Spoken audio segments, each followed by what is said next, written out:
I mean, what's interesting is you talk a lot about how money is such a formative instrument. It is really the history of humanity, a formative instrument for society, and how fantastic it's been in shaping society. But it's often through bad and compromised men. It's not through perfect beings. I mean, the fact that like there's so many terrible human beings that have pushed this forward, not just Sam Bankman, SBF and cryptocurrencies. It's they're good lads in the story.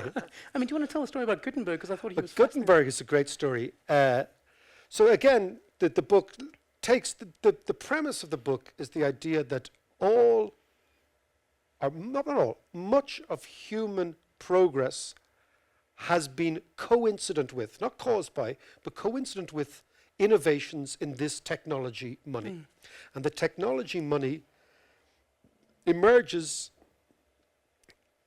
interestingly, the first evidence of money and counting is in Africa.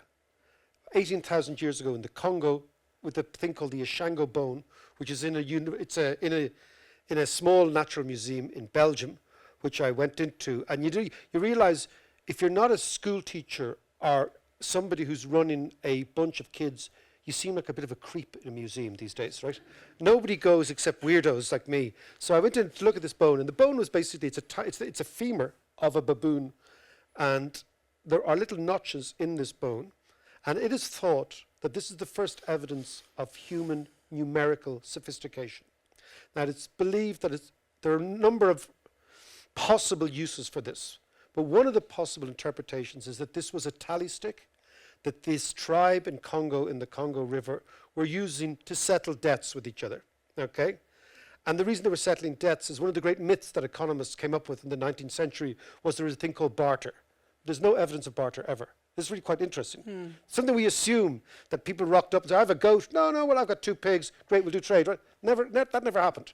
There's no anthropological evidence for this. There's no historical evidence for it. There's no oral traditional evidence for it. It was made up around the time of Adam Smith because economists make up, assume the world is like this, right? This was their idea. It's much more likely that our ancestors many years ago had systems of debts and credits that they squared off once a year or once every lunar cycle, and they started again.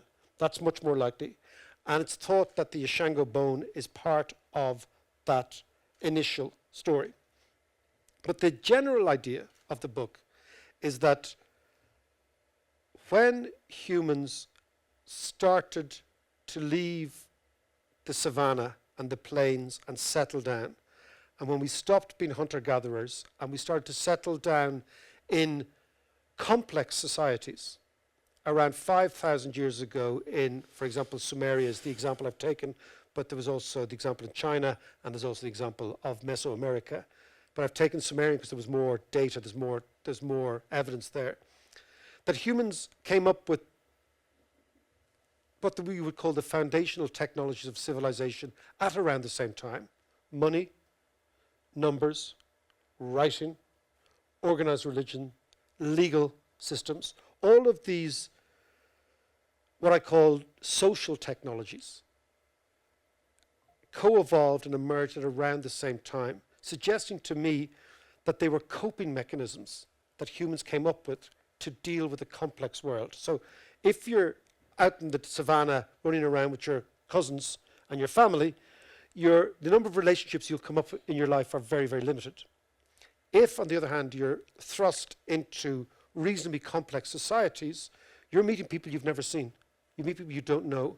So you need to come up with shortcuts to say, who are they? What's the value of what they're selling? Is there a legal system? All this sort of stuff. And money starts there. And then what you see is that going through the Sumerians, the Lydians, the Greeks, the Romans, and on the way up, that all these great civilizations were also characterized by amazing innovations in finance.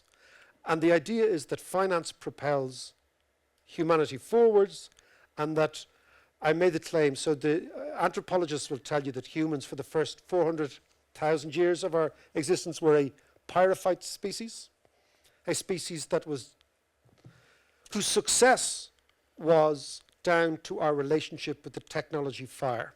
That we're the only animal that learned how to make fire, how to preserve fire, and how to deploy fire. And our whole bodies have changed because of fire, because cooking changes the amount of proteins we can ingest.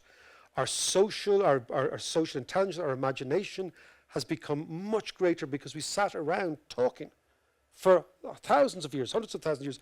And I was in the Kruger National Park the other day thinking of this, right? Because you're in the Kruger, I mean, most people don't go to the Kruger National Park and think about fellas sitting around talking about fire, but I do. Because I was thinking, this is where we came from, right? And some animal in this territory figured out how to use fire.